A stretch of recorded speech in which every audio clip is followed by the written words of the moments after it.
Good morning, ladies and gentlemen, and welcome to the SaveSAwine live stream. As unbelievable as it is, today is the 30th of September 2020, and we're going into the last quarter of the year. Tomorrow is the 1st of October, and our season in the winelands are looking to start. And it's important that we now really put in the effort to start supporting our winelands businesses, our winelands experiences, our restaurants, our spa, and people like this. It's really a great opportunity for our winelands businesses to promote their business to local people. But we'll talk about that a little bit later. Let's start off first with our featured producer of the day. This is part of our 1660 program. Our 1660 campaign is where we are featuring one producer a day for 60 days. We started on the 30th of August, and we are going to continue until the 28th of October. And this is done in conjunction with Erica Taylor. Erica is a social media expert and has done a terrific job with this campaign. And I'll have Erica on tomorrow to give us a update on what's happening with the campaign and how it's gone so far. So I look forward to that tomorrow. We'll do a podcast interview with Erica to get this update. But today's featured producer of this campaign is Lismore Estate Vineyards. It's tucked into the foothills of a dramatic mountain range at the bottom of Africa, in the town of Greyton. This Lismore was started by Californian Samantha O'Keefe, and they've got vines planted at 300 meters, chilled by the winter snow and nourished by the African summer sun. Lismore produces classic, cool climate wines, which are rich, complex, and lovingly handcrafted. So, to get more information on Lismore, go to lismore.co.za. Go to lismore.co.za. Please support Lismore Estate Vineyards. Excuse me, let me just have a sip of water here. Thank you. Please support Lismore Estate Vineyards. They are one of our 1660 featured producers. Use these hashtags, hashtag 1660, hashtag SaveSAwine, and hashtag Drink South African. Our wineries still need your support. As you guys know, our winelands are still going through a tough time. But now for something more exciting. It's giveaway time. And what we are giving away today is the fabulous gift card from the Fishwives Club. A big thank you to our sponsor, the Fishwives Club, who's been a consistent sponsor of our morning and evening live stream. So a big shout out to them. But they are having a gift card. You can win R100 gift card to use at the Fishwives Club Boutique.com. That is the Fishwives Club Boutique.com. And all you have to do is leave a comment. So one of the comments will be chosen, and you can win R100 gift card. Leave a comment. They're going to give away a random R100 gift cards on their website as well. So go to the Fishwives Club website, leave a comment, and random commenters will receive a gift card. So thank you to the Fishwives Club for supporting us and for doing this giveaway. Also, if you can get yourself to the winelands, make sure that you go visit Lelude. Lelude has a fantastic high tea or afternoon tea at the estate in Franschhoek, and it's just a great time to visit the winelands. The whole of October, if you haven't booked your summer holiday yet, book it in the winelands. And if you're a winelands business and you're looking to get more exposure for your wine, your restaurant, your accommodation, your winelands experience, um, please consider using one of our premium service offerings. We do realize that times are tough, and we are giving a helping hand. We're giving a 500 Rand credit to you as a gift to start your promotion for summer. This will give you some free promotion. And to claim your credit, you simply need to email us at visitthewinelands@gmail.com with your business details, or go to aboutthewinelands.com, fill in the form, and we'll send it to you. But do hurry, this is a limited offer, and it'll be on a first come, first served basis. But let's all work together and work to save our winelands. As you guys know, the winelands tourism has lost more than 2.5 billion rand since between March and June, and we're looking at a arid tourist season. So it's imperative that we support our winelands businesses. It's also imperative that our winelands businesses um, focus their attention on the local market. Um, our featured podcast this morning. And talking about featured podcast, if you want to be featured in one of your podcasts, you have a winelands business, just come to visit the winelands at gmail.com, send us an email, and we will happily arrange an interview. Um, but our featured podcast is an interview I did with Graham Beck, with Peter Bubbles Ferreira. Very exciting interview. I'm first going to play you a small explainer video on Graham Beck wines, and on Bubble Ferreira will tell us how they find the perfect bubble at Graham Beck Winery.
Peter is the cellar master at Graham Beck.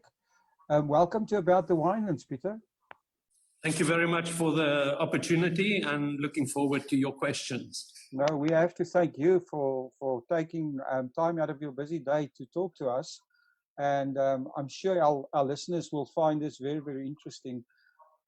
If I can start off, Peter, if you can just tell us a little bit about yourself and how did you get involved in the wine industry?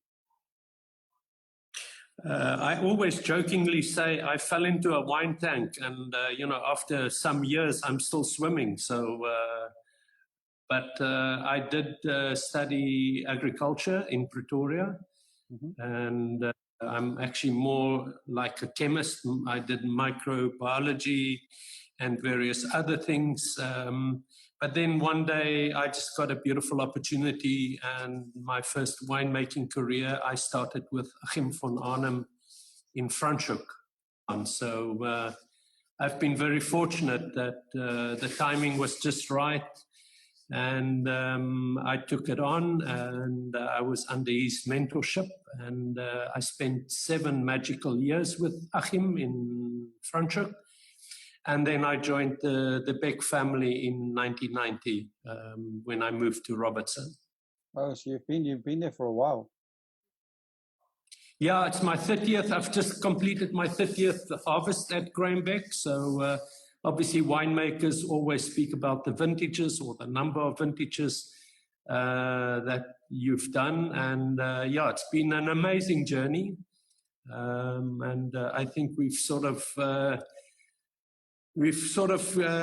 done a full circle on the original vision of Graham Beck. You know, he hired me in those days to be the better example of Cap Classique out of South Africa that we can take into the international markets. So this is quite interesting. I mean, and like, you know, 30 years is what a milestone. I think when you're a young winemaker and you look, I think you project forward, right? Because like you say, winemaking is almost, you count the years. It's really true. You know, 30 years is quite young as a brand, you know, so I keep reminding the youngsters that there's a lot of school fees that goes along with it.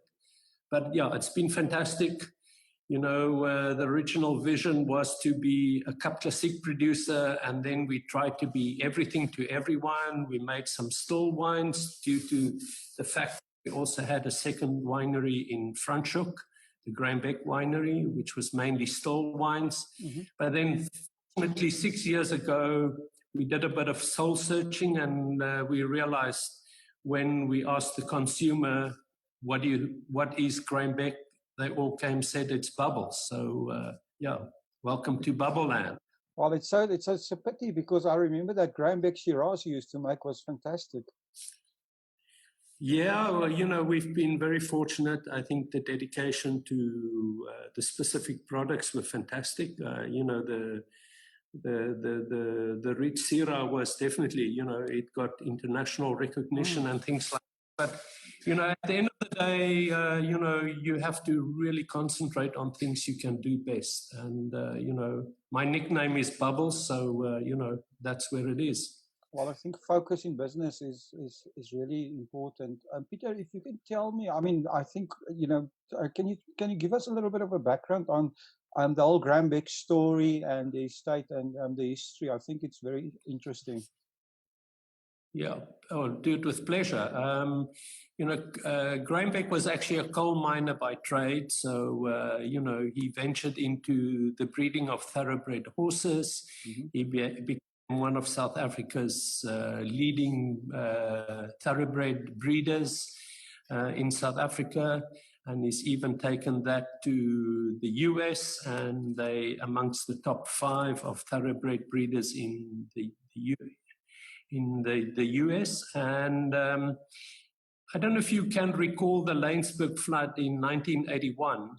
I actually recall that very well. Which sadly ran through Robertson as well, you know, because the catchment area of the mountains, you know, we're virtually just on the other side of the Langeberg Mountains from Laingsburg. So a lot of waters flooded the area, and Graham Beck, having his horses in the area, was sort of talked into buying the farm Madiba. And he said, well, once he had the farm, he said, well, let's grow some grapes. And that's how it all started. So the farm was bought by Graham Beck in 1983. In 85 to 87, he actually brought some of his mining equipment down to remove soil where they needed to have soils, and then started the replanting schedule. And the idea of building a cellar came about in 1990, and obviously that's when I joined him. And yeah, today, I wouldn't say it's history, it's history in the making, because it takes much longer than 30 years, but we have sort of walked the full circle, as I mentioned before, and that is what we have. So today we only do sparkling wine, or by Cap Classique, and we have 8 wines in our portfolio. Well, let me tell you what, you certainly managed to establish your brand in a, like you say, 30 years is a short space of time, but it has made an impact. Yeah, I think we really dedicated, I learned so many things from Graham Beck, through the years while he was still with us. It sounds a bit like a cliche thing, but he says you can only be as good as the people you employ. And it's really rubs down right down to sort of the cellar floor, people in the vineyards and things like that. So, it's such a great mantra that he established for us, and obviously with that comes the loyalty and the dedication to the work we have, got to do. So you're talking about the estate, which is quite interesting. Can you tell us a little bit more about the estate, and do you welcome visitors, and what can people experience when coming there? Fantastic, yes. Well, today Madiba Farm is 4,200 hectares big, so it's quite large. But being in the Robertson area, obviously we can only grow grapes by irrigation, so water is our lifeline to farming activity. And we proud ourselves as well that for every 1 hectare we farm, we actually preserve 5 hectares. And that's given us a champion status in the biodiversity initiative.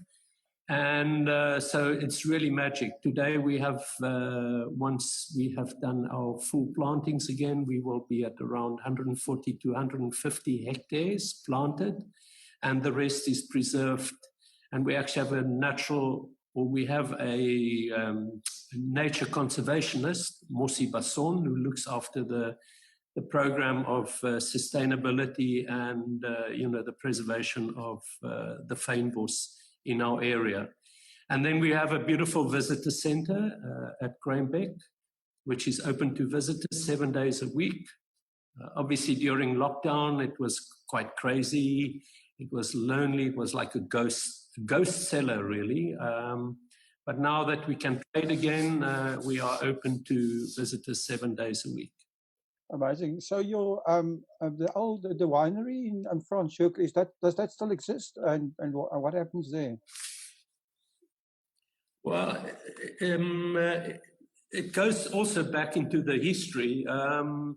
Graham Beck actually he sort of bailed out Jan Picard. Now, most of you won't know, but Jan Picard was the owner of Union Wine, and they had a distribution arm called Douglas Green. That's right. And Graham Beck then bought Union Wine, and within the Union Wine makeup, there was the historic farm Bellingham. So he acquired Bellingham Farm in the deal. And then he bought, we built it up to the magnitude. We had Charles Hopkins, which was a Bellingham winemaker then, that joined the Graham Beck family. And then we built it up, until Charles went to the Grendel. So the winery still stands, but it was, you can imagine one owner having 2 wineries in different locations. Just to double up in, expenses towards the bottom line, because everything came out of one pocket, that type of thing. And we then started to say, well, let's consolidate. So the farm, Bellingham Farm, was bought by Johan Rupert, who had Lomera, which was the neighbor. Okay, excellent. So Your journey with MCC, when that started right away when he purchased the Madiba farm, right? And then your first harvest was already an MCC harvest. Do I understand this correctly? Yeah, that's correct. But keep in mind, you know, I joined the first specialist producer of Cap Classique in South Africa.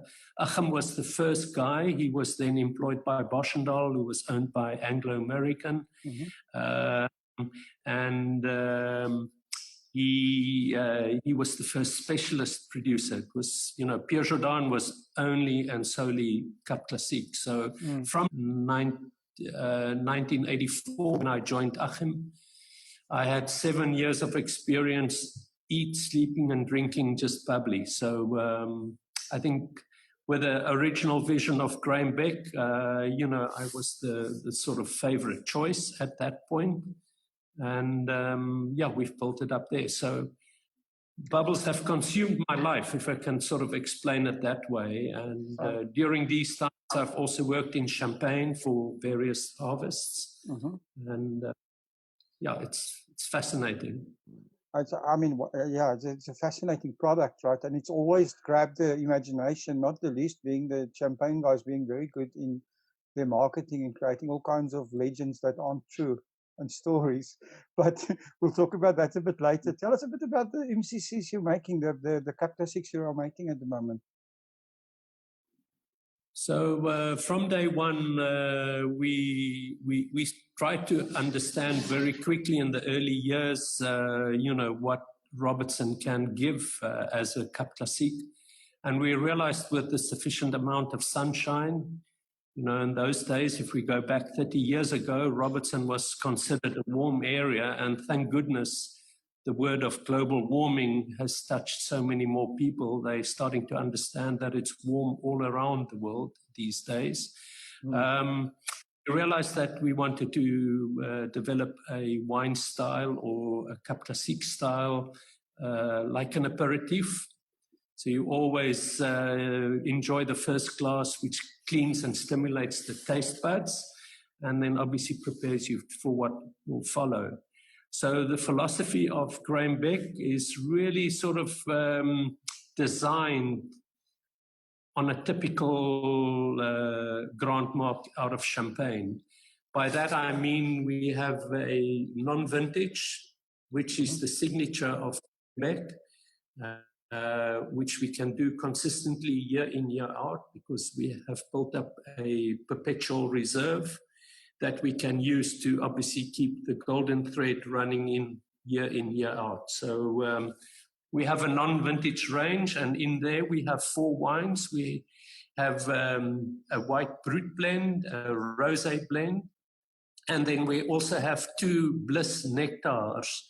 Nectars is just the indication of using a little bit more sugar in the dosage for not for various reasons, but for specific markets like the main market we have in Gauteng.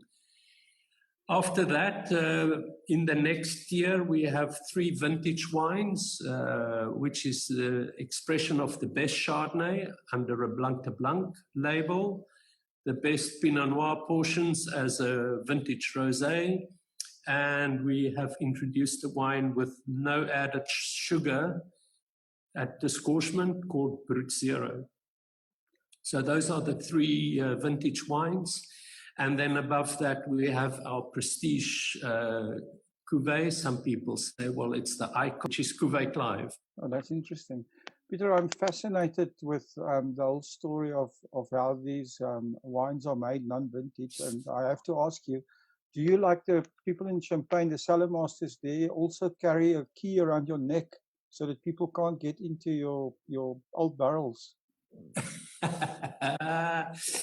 No, we have no secrets. You know what? We love to share. You know, I used to walk around with a key, but you know, you know, obviously at my age where I am now, I have a succession plan, and I have a fantastic guy called Pierre de Klerk, who's been with me for 10 harvests. as I did mention earlier, we work in harvests as winemakers. So Pierre's been with Grahambeck for 10 years. And yeah, he's going to be, he's mini Bubbles now, but he will be the Bubbles, at the time when I can put my feet in the sea sand. So what really interests me is your marketing and how you're selling and building where are most of your sales happening, and what is your footprint? Yeah, our footprint is 55% leaves the South African shores to 40 countries,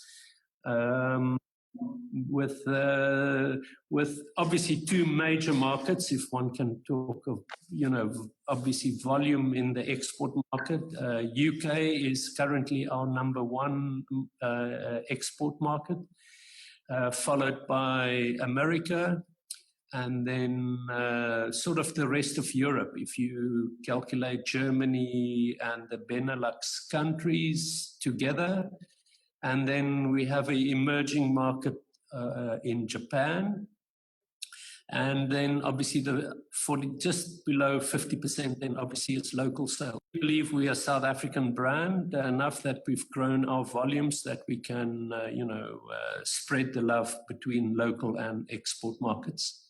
Oh, so that's very interesting. So you've been quite successful in exports. It must have been quite a hard nut to crack, because you've got all this competition not only from champagne but also from prosecco and also the Spanish, and they have the advantage of being close to the market in Europe. So it must have been quite a tough nut to crack to get South African bubbly really established as a brand. It's still a lonely journey. I can really tell you that of total Cup Classiques that leaves the South African shores, Grahambeck is just under 50%. So we have very little. We have very little other producers that can support the category of Cup Classique in the international market. I'm sure over time it will change. But it's a lonely journey, and it's a tough nut to crack. You immediately you're either up against Cava, as you mentioned, or Franciacorta, or less expensive champagnes, and but I do believe as for all of us, I think champagne is the go-to. Everybody has champagne as a reference. But I can assure you, in the international market, if you go out there and you say, if you're not wanting to drink champagne today, Cup Classique will be the better choice, due to the sort of price and quality price point ratio that Cup Classique has in the international markets. We have definitely like a little void or a little box that a lot of more expensive wines can't be in there, and the less expensive don't have the quality to play in that market. So, but it is a lonely journey. Yeah. Is that one of the advantages of actually producing in South Africa that puts you in that price point? Well, I still think it's very reasonable, but keep in mind, all the things use or mainly use has to be imported, and we don't get any. We don't get any support from our government, and it was probably a little bit less expensive to produce. When you get to a level where Grahambeck is, I think sort of volume does make it easier. Yeah. But yeah, it's still I think it's still very affordable in the international market. Even locally, I think it's still the most underrated value point in the wine business. Oh, that's very interesting, and I think it's great that you guys are pushing that. So you're having the Cup Classiques organization is having this Cap Classic Day on the 1st of September. I mean, that's one of the reasons why we're doing this podcast is to get a bit more exposure for this. Are you guys planning anything special for the day, a celebration or anything like that? Well, we're planning to open Magnums because it's going to be a hell of a celebration. There you go. No, I think there's been, I think the countdown has started. We also recently, only as an association, we've got sort of our house in order. Mm-hmm. We have a fantastic lady, Caroline van Schalkwyk, who's now running our sort of not administration, but more the sort of promotional and generic drives for the association. And, so the countdown has started. And I think we're going to build on this. I think it's going to be even bigger next year, as Cap Classic will be 50 years old next year, with the first wine that was made by Frans Milan of Simonsig. Yeah. So we'll obviously, I think we will, for our customers in visiting Robertson, we will definitely entertain them with some special magnums or something really interesting out of our Vinoteq as a celebration for Cap Classic Day. So should people take the drive out to Robertson on the 1st? Yeah, we'll even stamp their passports for them. There you go. So, Peter, we're talking about magnums. I mean, in Europe, in the last few years, magnums has become like a fashion. It's almost like you take a magnum to a party and things like that. Do you think that's something that will start to spill over to South Africa, more magnum sizes? Yeah, it's again, unfortunately, it's. People, the consumer is turning their pennies around, and invariably when they look at a magnum, they want to divide their favorite bubbly by half and say, well, that's 2 bottles will cost me that. But, just a Magnum Cap Classique or champagne bottle is so much more expensive. So, it's unfortunately not a direct double deal, but the pleasure you get out of a Magnum is more than twice than having a single bottle.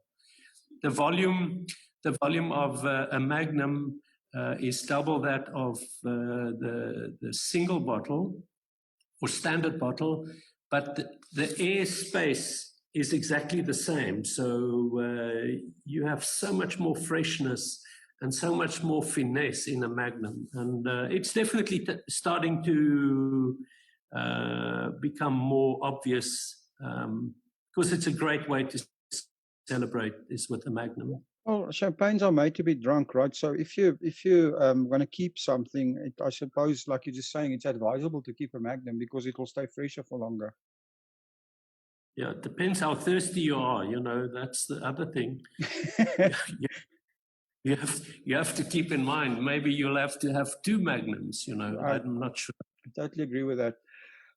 Peter, this whole coronavirus, you mentioned that a little bit, has really turned everything on its head in terms of business models and stuff like that, and everyone had to rethink.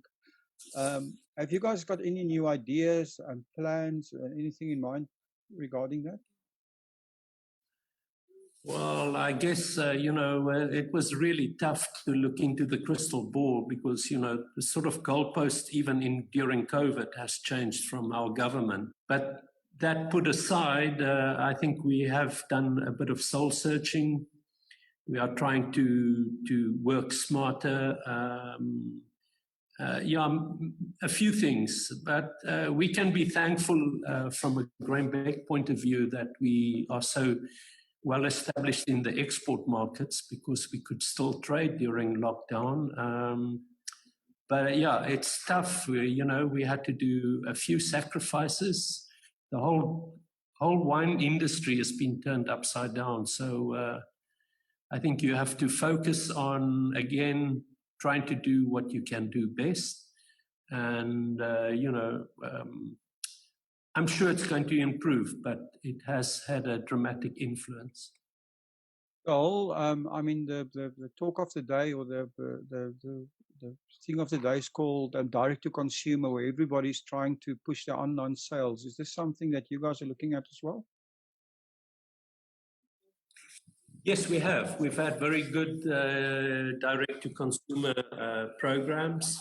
Obviously, we're also fortunate that we do have what we call the Grainbeck Society. It's our wine club, and you know, we've had various Zoom tasting-ars with our sort of top customers, and keeping the correspondence open.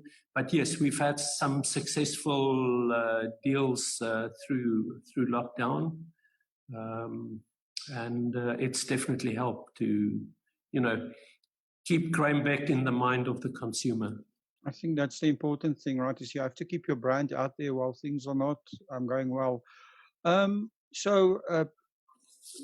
other thing that changes, obviously, if you're selling direct to customers, is that you now you know, if you're selling in restaurants or in the retail space, you don't really know who's drinking your stuff. But with this, you know exactly who's buying, and you know, it's delivered to their door. So you build up a database of buyers. And like you say, with your wine society, you obviously have, or your Grainbeck society, you obviously have that as well. But what I want to ask you is the importance of actually then, if you're doing that, communicating with those clients, how do you guys manage that to actually talk to the people that are drinking your wine or your bubbly? Well, we have a lady called Lucinda who runs our society program, and obviously we have like a quarterly newsletter that goes out, and within there we have our offerings, and she then collates, you know, it's not always the best to speak to the converted, but you know, to keep them interested. And for interesting, we've tried to just one thing that was quite successful. We tried to target our society members who have always bought the non-vintage and very little of the vintage. And we sent them all a 2-pack of a vintage Chardonnay and a vintage Rosé. And we invited them to a tasting now, and we've got them to buy into our vintage collection. So again, it's not even, it's more important that they can also taste the product, you know. And during lockdown, you know, when we moved wines and, you know, we had roadblocks, checking cars and things like that, it was quite difficult. But, you know, we're managing that way. Yeah, it's difficult to smuggle out of Robertson, right? It's easy to stop to stop the trucks. No, we also respect. You know, we are of a size that we cannot afford to. You know, of course, no, I'm just joking. Misuse it. No, of course, I understand. Well, it's actually easier. The roads are much quieter. You know. Oh, I see. So just bring your Fender trailer next time. There you go. I think on the 1st of September, right? I mean, you can actually put all the magnums in your Fender trailer if you go down to Grainbeck. I like your thinking. I like your thinking. Peter, your journey was 30 years of vintages, a long career. What is the most important thing you've learned? That I'm back at nursery school. I really believe that, you know, in the last 5 years, we've, you know, been sort of really eat, sleep and drinking only cup to seek. It's really shown us the sort of cracks. It's not a negative thing, but, you know, we could look into our quality parameters, and, you know, it's amazing the amount of attention to detail that we've been adding over the years. So, you know, I keep reminding the younger cup classique producers that it remains a journey.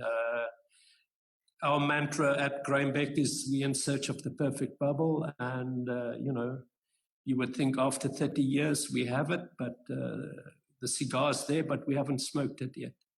I've read somewhere there's 49 million bubbles in a bottle of MCC. Is this true? Pretty much that has been calculated scientifically, so it's not far off. And if you consider that you could get 6 glasses out of a standard bottle, yeah, you will have at least 7 odd million bubbles in a glass. So they do it by high-speed photography. We've actually met the professor at the Rance University who does these studies, and it's fascinating. We keep learning, every time there's something new we can add to our story. Well, I think that's the secret of marketing. Something like MCC is creating the stories, and you guys have certainly done that. Just want to ask you something about your focus, because have you found, you were mentioning the percentages of Graham Beck in the South African market and also of exports, and it's obviously you're by far the market leader in MCC in South Africa. But have you found that the focus on MCC has actually made a major difference in your success? Well, I think it's maybe quite a complex question, but I think over time, with about 15 odd years ago, we saw a rush and a flood of wine bars opening, and they started to pour some bubbles by the glass. I think we immediately got exposure into the consumer's mind that, bubbly wasn't there always just for a celebration or a wedding, that, it became more of a lifestyle drink. And since that was like that, the category has really grown. It still remains the most exciting category in the wine industry today.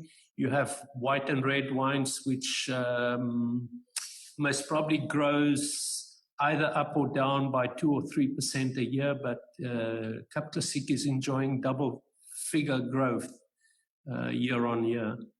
Well, excellent. So let's see if we can make that even more. So yeah, Peter. I ask everybody this question to give me their favorite wine quote, but of course you can't give a wine. You've got to give an MCC quote. I was waiting for that. I mean, there's so many classic ones, but most probably the one that I use, and as long as you don't steal from Marilyn Monroe, you're fine. No. I'd rather share the bath with her. Apparently she bathed in the champagne. But that said aside, no, I'm not really stealing. I just have a huge admiration for Sir Winston Churchill, and it sort of still remains my go-to quote. He had a love affair with Paul Roger, the champagne house, and Paul Roger, as a champagne house, always made sure that he got the most matured bottles of champagne because that was his taste. And and a lot of people back at Parliament and things like that often asked him, Sir Winston, what is your best bottle of champagne you have? And meaning that they're going to, hear about all the old vintages and stuff. He says, no, it's surely a Magnum, but make sure your partner does not drink. I love it. That is fantastic. So anyway, I love that way, so it's, it's a great saying, and you can relate to it quite easily. Peter, I have to say thank you very, very much for spending the time with us. Just one last question. If people want to get hold of you guys, how do they do that? We have a fairly comprehensive website. It's quite easy to navigate. It's grahambeck.com. But they will find us on social media platforms. We're on Twitter. We're on Facebook and obviously Instagram, and you just have to type in Graham Beck Bubbly and you will find the links to that. Alternatively, really, if there's any sort of questions or they want to arrange like a VIP visit, my email is Pieter, Pieter, @grahambeck.com. Peter, it's been very, very fascinating talking to you. And thank you so much for spending the time. And yeah, good luck with everything. Good luck with the 1st of September, Classic Day. And we'll definitely see that we can promote you guys as much as possible. But thanks for spending the time. I really, yeah, it's really wonderful that, you know, you also giving us some space for the 1st of September, and we thank you for that. And hopefully we can meet up soon once COVID is gone. We definitely will. Thanks, Peter. Ciao, ciao. Thank you. Bye. Thank you for supporting our show. If you would like to get more exposure for your business, please have a look at our sponsorship options. Thanks again for supporting About the Winelands. Please follow us on YouTube and on our social media channels. All details and links are in the description.